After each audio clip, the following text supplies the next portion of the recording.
How's it going, everybody? My name is David and welcome to Everything Economics. In today's video, I'm going to be going over 3 techniques that personally have helped me on how to get out of a mental rut. But before I get into those 3 techniques, I want to tear down one of the big misconceptions. And that misconception is this right here: being able to think your way out of a mental rut. But before I address this and why it's a misconception, on the left-hand side of the whiteboard here, I have 4 types or 4 examples of mental ruts. They're not all of the kinds, but they're just 4 good examples. So number 1, I have lazy, then angry, then sad, then unfocused.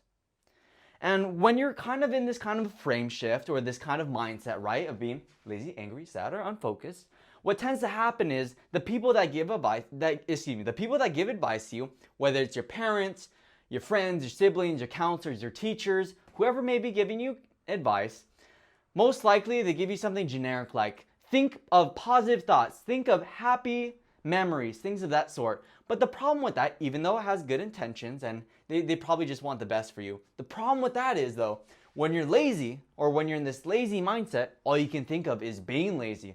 All you can think of is eating potato chips on the couch, watching Netflix. When you're angry, all you can think about is hurting that person you're really angry about or yelling at them. When you're sad, all you can think about is tragedy, right? And when you're unfocused, honestly, sky's the limit when you're unfocused. And when you're daydreaming, you could literally honestly be in a different universe, right? So this idea of think your way out of a mental rut, it's not completely wrong, but it's not the best way to approach a mental rut or the obstacle that you're trying to face, right? Or get out of, right?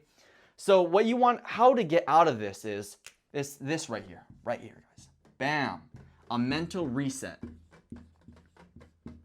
So essentially what the mental reset does is it puts you in a neutral mindset where you're ready to adapt to a new mindset, in the sense of these are strong things, strong emotions, right? So when you're lazy, it's hard to get out of that. When you're angry, it's hard to get out of that. You get the gist. But when you're neutral, right? When you wake up in the morning and nothing has really affected you, it's easy to become really happy, or it's really easy to become really sad, or it's really easy for your emotions to change, right? Because you've reset in the morning. So how you do that when you're not waking up in the morning, it's the middle of the day, or you're at work, or you're at school, essentially what you want to do is to prime yourself. This idea of priming. And what priming does, it sets you in a new kind of frame of mind, ready to adapt to that new kind of mindset. Or priming sets you into that neutral mindset so that you're ready to take up that new. Okay, that's super confusing, but essentially the difference of priming is there is a change that's happening, right? But you're not mentally changing your mindset, right? You're not thinking be positive, be positive, be positive. But essentially what you're doing is when you're priming yourself, there's a physical change that's happening. A physical change. And when that physical change happens, it so happens to change your mindset later on. And I'm going to go into that in a second. So one of the examples of a physical change or a priming is, for me, it's this rubber band technique. Okay, yeah, rubber band, perfect. Okay, so I have this rubber band on my wrist that I've been wearing on for about a month. And essentially, whenever I'm unfocused or whenever I need to refocus, or I'm tired and I need to wake up, all I do is I grab this rubber band and flick it, right? And there's a little bit of discomfort, there's a little bit of pain. But essentially what that does is, when I feel that discomfort, when I feel that pain here on my wrist, my brain associates, hey, when I feel this pain, when this happens, it's a signal. It's a signal for me to snap back into my work. It's a signal for me to wake up, for me to focus. So that's what I've essentially been training myself. And it kind of goes back to the basis of, back in 1897, I think, there was a Russian psychologist of the name of Pavlov. Super famous psychologist. He's basically if we're talking about philosophy, that's like the Socrates. He's like the Socrates, but of psychology. Okay, honestly, those two really don't equate, but he's really famous, okay? And in the sense of, with this rubber band, it started with him during this experiment of the Pavlov and the dog experiment, where when he fed his dog, he was like, oh wait, this is when the dog starts to salivate. So when the dog sees the food, the dog starts to salivate. So then he was like, wait, what if I play music behind some background music? So he has this metronome, like for pianos and tuning and things of that sort, or for like timing, I think. I'm not very like a musical or like musician oriented person. But essentially it's like this music device, right? So it has like this noise, right? This background music. Let's just call it background music. So when he feeds his dog the next time, he starts playing this background music, and he does it over and over and over again. And so then the dog starts associating, hey, when I hear this music, right? That's when I know the food's gonna come. So essentially he started to train his dog to salivate on command, because instead of the dog salivating for the food, he associated the food with the music. So when he plays the music, the dog's like, oh, the food's gonna come. Let me start to salivate, right? Because I'm hungry, right? I'm a dog. Okay, that's enough of psychology, right? You basically get the sense. So I'm trying to associate this pain and discomfort with a new kind of, like, for me to snap back into my work, okay? Secondly, what's been really working for me, cold showers. So essentially I got this idea from this man on YouTube, the Iceman. You guys probably have heard of him. He does like crazy things where he just swims in ice water. And that might not sound like super crazy where it's like, oh, you're just in ice water. That's all it is, right? But it's freezing cold water, because some of you can't even take cold showers, right? Some of you guys think 90-degree water is really, really cold, right? But for this guy's swimming in -degree water. He's literally swimming in ice. It's crazy. But the whole idea of this cold shower is it's supposed to shock your body. The physical aspect of you shocking your body, where you kind of go in this survival mode of, hey, I'm really cold. All I need to do right now is focus on staying warm, keeping my body alive, right? So when you're doused in cold water, when you're in an ice bath, you're not thinking of being lazy, angry, sad, or unfocused. This goes all out the window. When you're in that cold shower, all you're thinking about is, hey, how do I survive? How do I stay warm? So that's a good way to kind of like shove all of this out of the way and kind of become into this neutral mindset. And lastly, on the third one here, I have, let me check my list.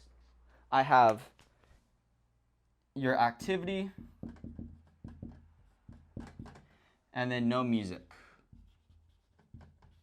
So a lot of you guys do sports, you guys do activities, you guys have hobbies. And for most people, that is when they kind of de-stress, right? So when they're knitting or playing golf or going to the beach and surfing and things of that sort, that's when they kind of let out their stress and they can kind of relax.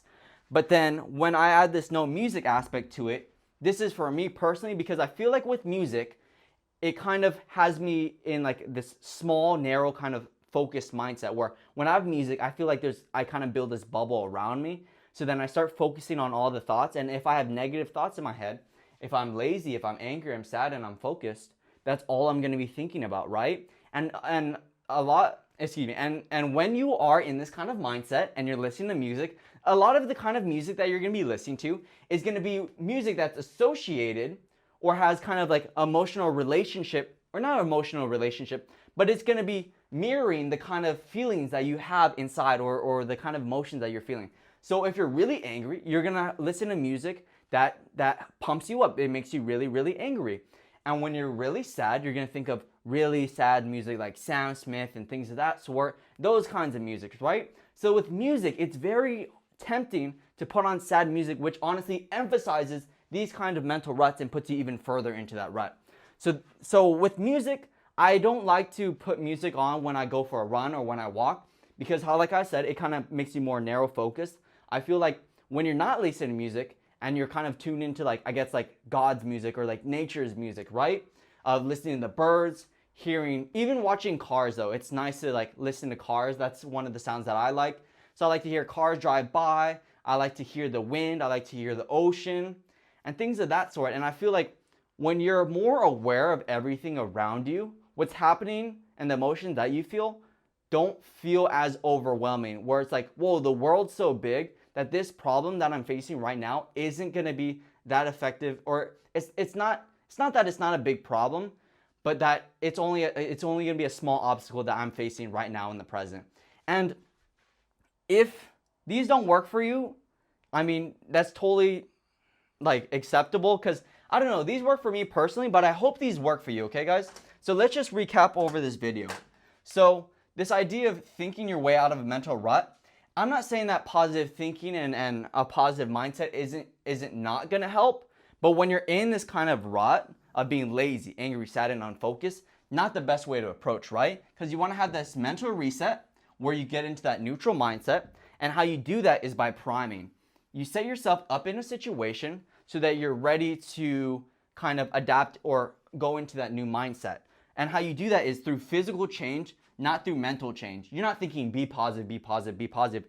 You're putting yourself in a situation of discomfort, distress, right here, just cold showers, or even like in nature, things of that sort. You put yourself in a different environment and see if it will help you change like mentally, right? So that's going to be the video. I know right now, like looking at it, it's kind of confusing. I hope you guys could follow along, and I hope I gave you guys some value and that it can actually help you in your guys' life. If you guys are going through some problems, I just want to wish you the best of luck, and I wish you like a lot of hope that you guys will get through it. I want to thank you for watching this video, and I hope you guys have a great day. Peace.